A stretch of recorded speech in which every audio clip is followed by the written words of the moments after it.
estamos con la noticia que yo digo que no podemos dejar. Nancy Flores dio la razón y la solidaridad.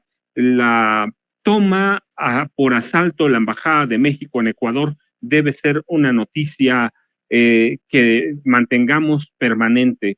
Es una toma violenta, es una toma agresiva, es una toma que nunca debió permitirse, que nunca debió haber existido, pero hay, pero está, hoy sé porque lo dice el presidente ecuatoriano, sé que también el ejército participó, estaban de policía, sí, seguramente, y él dijo, como sea, a sangre y fuego, es decir, si hubieran tenido hubieran necesidad de usar las armas de fuego, habrían matado a alguien adentro de la embajada. ¿Es especular? No, lo dijo Noboa, tomen la embajada como sea, y la tomaron, por las buenas o por las malas, y la tomaron por asalto con violencia. Y esto, hay imágenes que no se habían visto cuando someten al representante de México allá en Ecuador, que es el encargado de despacho, jefe de la Cancillería, Roberto Canseco, lo someten adentro, lo someten afuera. Es una toma violentísima, y eso es violatorio, como lo ponga el presidente de Ecuador, que ahora vamos a ver lo que dijo. Es salvaje, es una toma que muestra lo que es la derecha plena cuando un pandillero gobierna un país. Daniel Noboa Sin, que es un joven multimillonario, por cierto, es hijo de uno de los magnates de Ecuador, es un pandillero que llegó a la presidencia de Ecuador, y que no importa quién hayan ido a sacar, tenía la protección del gobierno mexicano. Pero si Noboa lo hizo, es porque él sabe que goza en este momento de la protección de Estados Unidos, de Canadá. Por eso ha sido tibio, por eso Canadá ha sido tibia, por eso la respuesta de Justin Trudeau, la respuesta de Joe Biden, porque eso es lo que quieren para América Latina, Estados Unidos y Canadá. Gobiernos de derecha que hagan lo que les plazca. Yo digo, ¿para qué sirve el derecho internacional? ¿Para qué sirve la diplomacia? Deben ser claros, que se acabe. Esto da paso ¿para qué? Para que cualquiera pueda tomar cualquier embajada, y eso da paso para entender por qué en otros países toman las embajadas de Estados Unidos. Si tiene razón quienes las toman, los Estados Unidos y Canadá son gobiernos salvajes, violentos y de derecha. Pero mire, después de la barbarie del gobierno de Ecuador, que tomó por asalto la embajada en Quito, la comunidad de Estados Unidos, de estados latinoamericanos y caribeños, la CELAC, analizará hoy, lo dijo el presidente, analizará hoy este tema. Pero antes de entrar al análisis de lo que va a tratar la CELAC, el presidente pandillero ecuatoriano Daniel Noboa Sin trató de justificar lo injustificable a través de una carta que estábamos viendo publicada. ¿Qué dice esta carta? Que la teníamos ahí, por favor, se las leo, porque aquí de pronto dice, con apoyo de la Policía Nacional y el Ejército. Eso lo dice el presidente de Ecuador. Es la carta que él envió, que está haciendo pública. Es decir, hubo participación del Ejército de Ecuador en la toma de la embajada mexicana en Quito. Noboa ordenó el operativo, costara lo que costara. Yo les decía, cuando uno dice, si hubieran tenido necesidad de matar a alguien, a un mexicano o a la persona por la que iban, la iban a matar. Y luego explica él en su carta, tratando de justificar lo injustificable, que podemos tener la carta e ir pasando las imágenes, no importa que la repitamos, don David, de esa toma violenta. Mientras te explico el contenido de la carta, dice el presidente de Ecuador, en reconocimiento tácito de que Ecuador violó la Convención de Viena, la canciller de este país, Gabriela Sommerfield, afirmó que fue el mismo Daniel Noboa quien ordenó ingresar a la Embajada de México en Quito para detener al ex vicepresidente Jorge Glass. Es decir, hay un reconocimiento de que violaron las convenciones internacionales, el derecho diplomático, y hay una entrevista en un canal local en la que reconoció que su gobierno, el gobierno de Ecuador, está consciente de esta incursión que violenta todos los convenios internacionales. Al ser consultado por qué no se le detuvo fuera de la embajada, en en el vehículo que podía llevar Glass al aeropuerto, señaló, viola el mismo artículo en referencia al 22 de la Convención de Viena. Los agentes del Estado receptor no podrán penetrar en ellas. Es decir, ellos sabían, la canciller, el presidente de Ecuador, sabían que no podían entrar, lo han reconocido, sabían que no podían tomar nada, tocar nada, pero tomaron por asalto y sometieron a Roberto Canseco, que en ese momento funcionaba como jefe de la Cancillería. Ahora Noboa rompe el silencio, reiteró que el país atraviesa, dice él, tratando lo que yo les digo de justificar lo injustificable, he tomado decisiones excepcionales para proteger la seguridad nacional, el Estado de Derecho y la dignidad de un pueblo. Entonces, justifica la acción contra la soberanía, dice que México estaba atentando contra la soberanía y justifica por eso mismo el atentado, la toma de la Cancillería, y destaca que no podían permitirse, dice él, que México asilara a delincuentes sentenciados. La verdad es que la historia del expresidente Glass es muy curiosa, pero hoy le han inventado delitos que verdaderamente no tienen nada que ver con lo que está pasando, pero es una historia que lo veremos, y ellos alegan que México violó el artículo 3 del Acuerdo de Caracas y el artículo 1 de la Convención de Montevideo y el artículo 41 de la Convención de Viena, porque se corría el riesgo inminente de fuga del expresidente Glass. Dice, ya nos ha pasado antes y todo el mundo se burla del pueblo ecuatoriano. Digo yo, ¿cuál riesgo de fuga había si tenían rodeada la embajada de México en Ecuador, ahí en Quito, la capital ecuatoriana? ¿Cuál era el riesgo de fuga? Había militares, otra vez, la carta dice y establece eso, había policías, Policía Nacional, había soldados. ¿De qué estaban disfrazados los soldados? De policías. Noboa puso por delante que se está supuestamente jugando el futuro de su país. La verdad es que Glass era un hombre que podía tomar el movimiento correísta y convertirse en próximo presidente de Ecuador. Según Glass, México estaba atentando contra la dignidad nacional, y remató con un mensaje que dejó más confusiones, al señalar que está dispuesto a resolver cualquier diferencia con una condición: la justicia no se negocia. Es decir, ya tomó por asalto, ya agredió a Roberto Canseco, el jefe de la Cancillería mexicana, ya entró con soldados disfrazados de policía, así que, ¿qué puede negociar? Dice, jamás protegeremos a criminales que le han hecho daño a los mexicanos. ¿Qué daño le había hecho Glass a México? Y dijo, la toma de la embajada debe hacerse cueste lo que cueste. Todas estas declaraciones se dieron en el contexto de un nuevo decreto presidencial emitido la noche del domingo, la misma noche, en el cual Noboa, el presidente, yo digo presidente pandillero, reconoce que hay un conflicto armado interno, pero en el que México no tiene nada que ver y que tenía que respetarse el territorio mexicano. Y lo hace luego de que el estado de excepción decretado en enero pasado llegó a su fin. ¿Por qué? Porque la Constitución de Ecuador impide el uso de estado de excepción en forma legal permanente. Se alerta que aún hay grupos armados organizados que mantienen hostilidades contra el gobierno de Ecuador, pero el Centro de Inteligencia Estratégica, la verdad es que no ha encontrado todavía nada más que es lo que no publican los periódicos, incluso ecuatorianos, que hay grupos de violencia internos pagados por el Estado para crear violencia y dejar que el presidente Noboa haga lo que quiera. Así que, y Noboa además ha dispuesto que las Fuerzas Armadas ejecuten operaciones militares para prevenir y erradicar, dice él, la actividad de grupos armados. Pero otra vez, ¿qué grupos armados hay? si hay una violencia patrocinada por el Estado.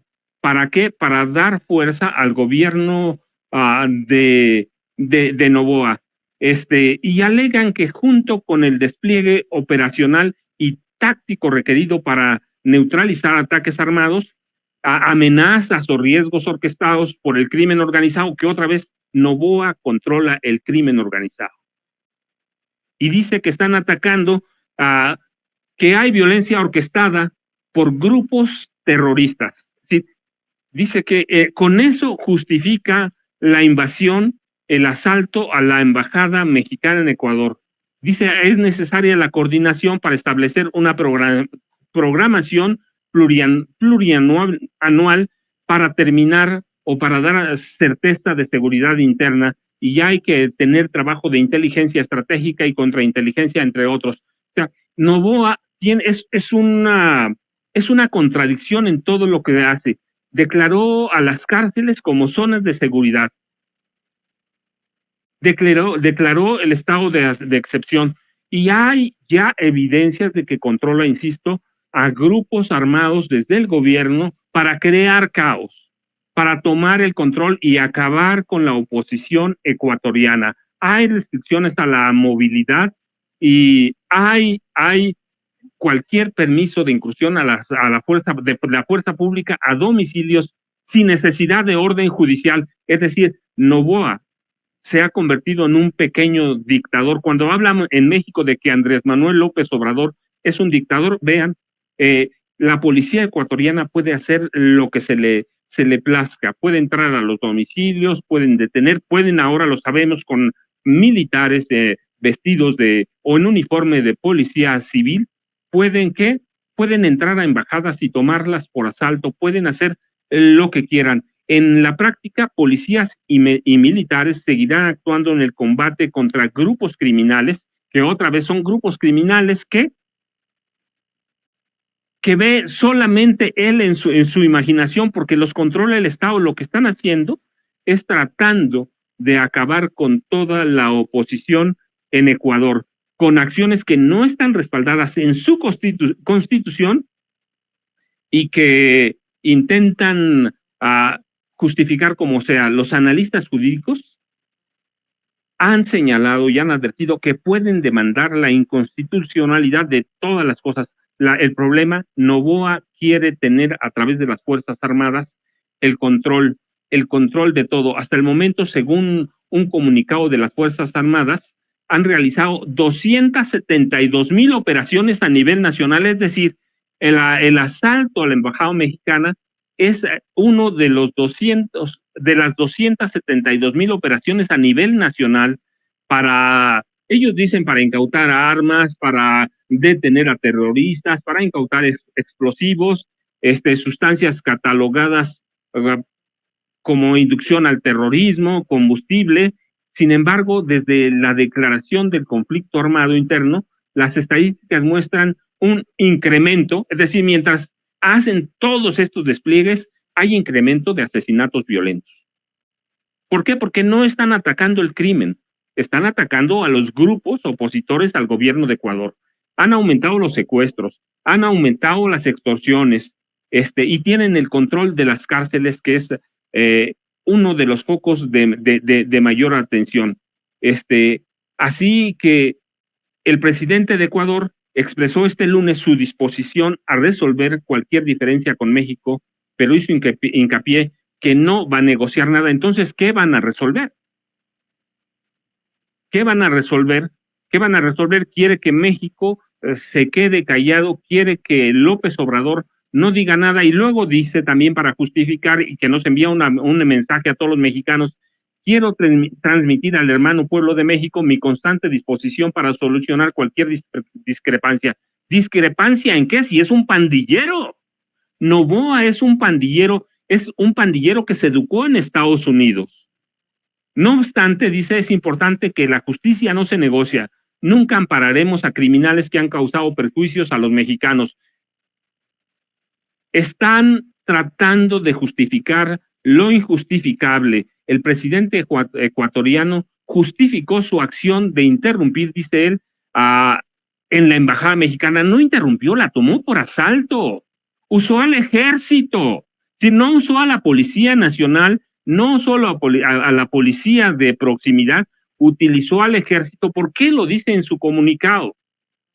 Costara lo que costara, es decir, había una orden para agredir a la embajada mexicana. Había la noche del viernes argumentando la imposibilidad de arriesgarse a una fuga inminente. ¿Qué fuga? Yo insisto, dice, y él dice, la situación nos obliga a actuar. No podíamos permitir el asilo de criminales convictos implicados en delitos muy graves. Es decir, va a hacer lo que se le pegue la gana, y esto el presidente tiene razón. Si se permite esto, pues ya no va a existir el derecho diplomático y los acuerdos internacionales no van a servir para nada, porque cada gobierno, y yo digo, por eso invaden, por eso toman las embajadas de Estados Unidos en el mundo entero, porque están permitiendo esto. Lo de Noboa, el asalto a la embajada mexicana, tiene que entenderse en el contexto de la desesperación de la derecha. Y el presidente tiene razón, no lo dice abiertamente, pero sí se dan un día y cachito antes del debate. Así que se va antes del debate. ¿Por qué? Pues porque quieren influir en el debate. No entienden que Xóchitl es una mujer limitada. No entienden que la derecha en este país está destrozada. Que la derecha en este país no tiene, yo decía en la mañana, en alguna época la derecha ha tenido magnates que son reconocidos. Yo puedo tener muchas diferencias. Yo les decía a Eugenio Garzazábal que le he documentado toda cuestión de perversidades para crear una dinastía, de Juan Sánchez Navarro, que eran reconocidos. Juan Sánchez Navarro era reconocido como un magnate, pero ideólogo. Hoy, ¿a quién tienen? A Claudio X González. A Claudio X González, y es una vergüenza. La verdad es que aquí tienen a Ricardo Benjamín Salinas Pliego, que es un pandillero, un barbaján. Pero mire, para que vayamos cerrando este tema, la canciller ecuatoriana Gabriela Sommerfeld, en una entrevista que le hizo Teleamazonas, mencionó que Ecuador está dispuesto a restablecer relaciones con México. ¿De qué van a resolver? Es una cínica, una desvergonzada. Dijo que están dispuestos a restablecer relaciones después de que México rompió relaciones con ellos.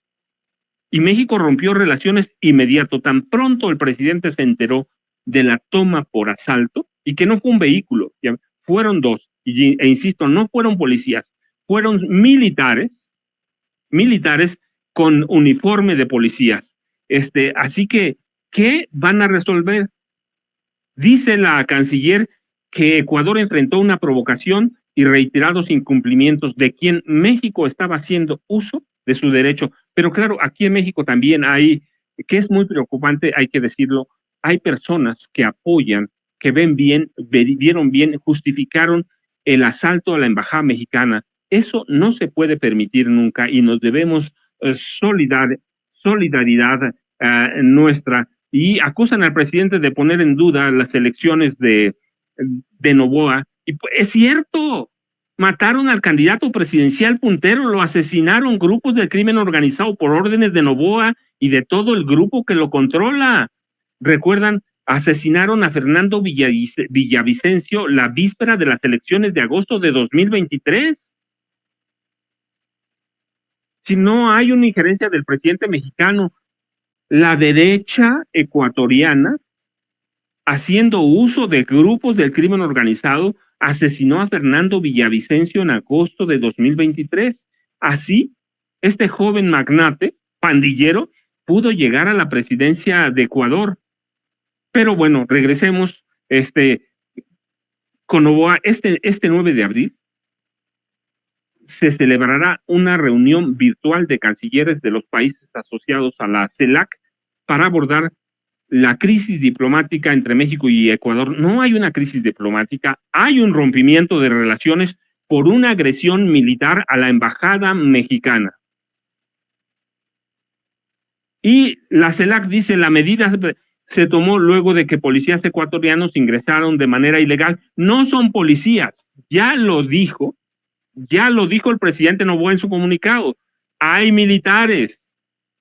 Hay militares, enviaron a un grupo de militares, no sé a cuántos enviaron, 2 o 3 pelotones, a tomar la embajada mexicana. Noboa lo dijo, costara lo que costara, para sustraer al expresidente Jorge Glass, quien había recibido asilo político. Así que no hay una crisis, México rompió con ellos. Pero uno de los puntos que se abordarán en la cumbre de cancilleres será la condena firme de la CELAC al Estado de Ecuador por el ingreso ilegal de las fuerzas de seguridad a la Embajada de México en Quito. En el asalto a la Embajada Mexicana se hizo uso indebido de la fuerza, que es lo que van a tratar en la CELAC, con lo que se violentó el principio de inviolabilidad de las sedes diplomáticas, y discutirán y se analizará en consecuencia el secuestro del expresidente Jorge Glass. Recuerden, esto es independiente a la denuncia que presentará la canciller mexicana en la Corte Internacional de Justicia, el máximo órgano de justicia de la ONU. Son cuestiones independientes, pero en la CELAC se dio a conocer que van a convocar a una junta, a una cumbre de presidentes para el próximo viernes 12 de abril, en la que se discutirá la regla contenida en algunos capítulos para adoptar algunas modalidades que permitan resolver estos temas con mayor celeridad. Hoy, a partir de las 10 de la mañana, van a plantear la conformación de grupos con máximo de 7 países para definir acciones que deben exigir al gobierno de Ecuador después de la toma por asalto de la sede diplomática de México en Quito, y promover, dicen, un diálogo, pero yo creo que en este momento el presidente López Obrador ha sido muy claro, y yo les decía, por eso viene con la espada desenvainada. Fue una toma autoritaria, un vil allanamiento, ordenado por el presidente. No hay una sola justificación. ¿Qué va a hacer el presidente? ¿Va a negociar eso? Si en algún momento hemos tenido algún presidente digno, es el presidente López Obrador. Así que, ¿qué va a negociar con Ecuador? Y lo dijo en cuanto a Estados Unidos y Canadá en su mañanera. ¿Qué van a hacer con Estados Unidos y Canadá? Pues el presidente reprochó esa toma tibia, esa toma, esa tibieza, de Estados Unidos y de Canadá. Pero yo necesito, ¿por qué hay una tibieza? Pues porque le conviene a Estados Unidos, porque quieren acabar, es parte de las embestidas, de la embestida de la derecha, de la derecha, en América Latina. Pero veamos por favor el clip 16, hay que mantenerlo, por favor, don David. Esta acción, usted lo señala, nadie hace esto y no está apoyado y muy seguro de que va a ser respaldado o apoyado. ¿Hay potencias que respaldan? No, nada más que vamos a que la Corte Internacional resuelva. Hubieron pronunciamientos muy ambiguos ante este agravio. En el caso de Estados Unidos y de Canadá, somos socios económicos, comerciales, somos vecinos, y fue muy indefinida su postura. Hasta ahora ha sido muy indefinida su postura. Se llegó al extremo, en el caso de Canadá, de decir que fue una presunta violación al derecho internacional. Usaron una palabra, aparente. Eso no lo permitimos, no lo aceptamos. Y en el caso de Estados Unidos fue un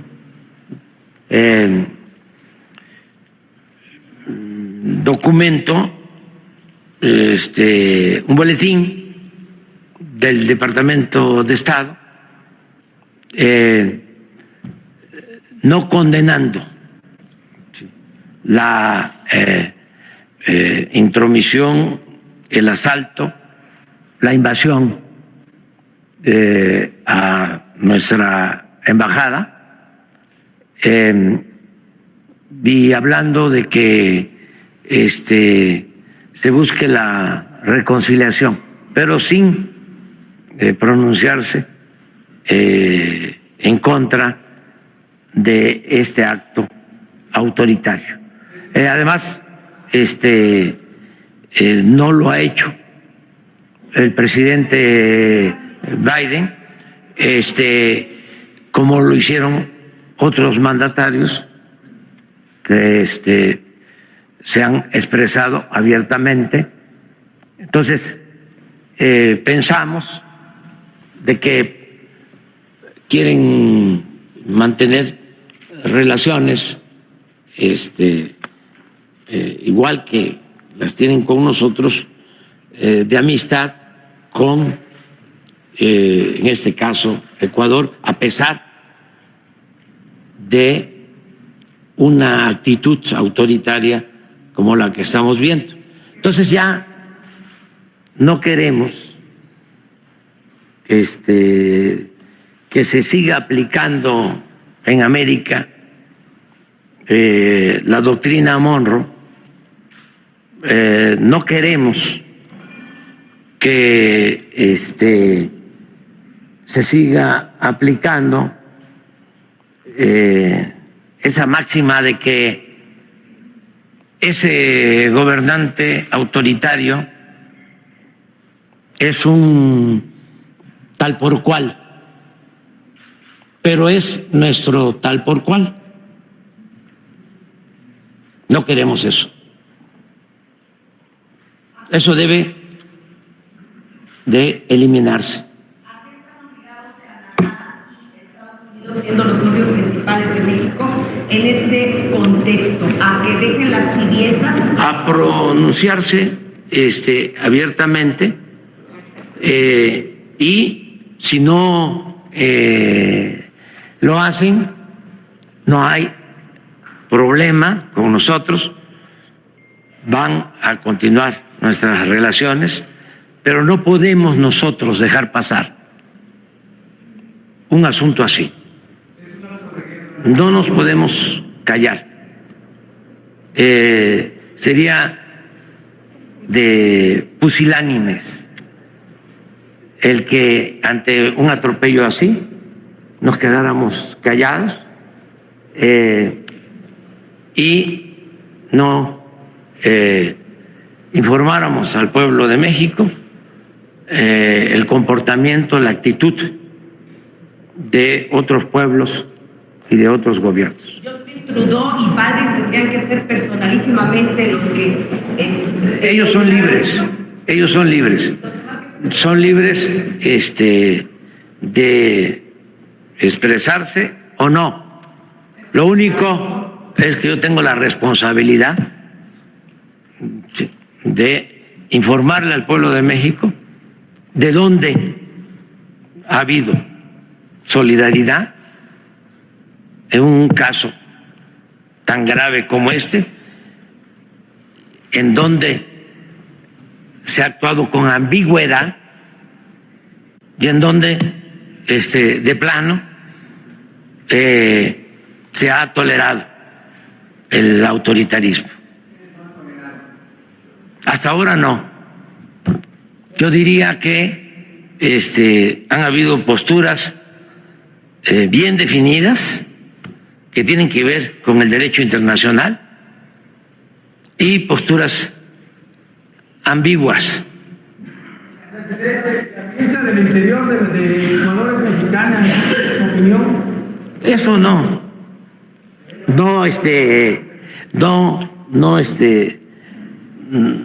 no vamos a tomarlo en cuenta. Están planteando que se le condene, se le proceda. Nosotros no hacemos eso. O sea, somos respetuosos de el origen. Además, nosotros somos del partido de la Fraternidad Universal. O sea, lo nuestro no tiene que ver solo con lo que sucede en un país, tiene que ver con todo lo que sucede en el mundo. Este caso, si no se denuncia, como lo estamos haciendo, es una mala señal hacia adelante, que tiene que ver con todo el derecho internacional. Si no se cumplen tratados, las convenciones, en este caso la Convención de Viena y otros acuerdos, entonces ya no hay derecho diplomático, ya no hay respeto a la soberanía, ya es la ley del más fuerte, es el doble discurso. Estoy a favor de la libertad, estoy a favor de la democracia, pero tolero el autoritarismo, la imposición, el predominio de las oligarquías, el sometimiento por intereses económicos, el control de los medios de información o de manipulación en el mundo, el poder mediático,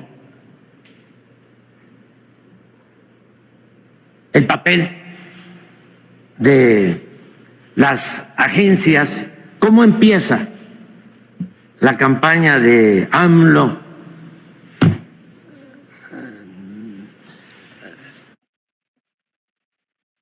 Y mire, el presidente tiene razón, así empiezan las cosas, pero lo más grave es el rompimiento del Estado de Derecho diplomático, el derecho internacional. Va a ser la ley de la selva, la ley del más fuerte, y quienes tienen armas son los más fuertes, algunos países. Es decir, ahora, si se permite esta toma violenta, si no se dice nada, si México regresa a sentarse con Ecuador a la mesa de negociaciones, mañana va a ser un desastre. Y mire, mientras yo voy a insistir, porque vamos a retomar las opiniones de un ecuatoriano que yo respeto mucho, es un analista de los más escuchados en el sector independiente, del periodismo independiente en Ecuador, se llama Augusto Sandazo, discúlpeme. Augusto Sandazo es uno de los analistas más prestigiosos en el periodismo independiente de Ecuador. Es un tipo que conoce de leyes, es un tipo que conoce la diplomacia, y una vez que él conoció todos los detalles de la toma, que por favor yo le pido, don David, mientras retomamos algunos conceptos que dio Augusto Sandazo para sitios, para plataformas digitales independientes en su país, como Sin Censura. Yo les digo, yo lo sigo, yo lo analizo, y cuando necesito ver o conocer algunos puntos de vista de cuestiones en Sudamérica, Augusto Sandazo es uno de los analistas que yo hago míos, porque digo, este tipo sabe lo que hace, estudia y es neutral, y es a una persona que no se muerde la lengua para decir. Así que, ¿qué le parece, don David, si repetimos el clip de 16 para explicar lo que dice Augusto Sandazo? Por favor, don David.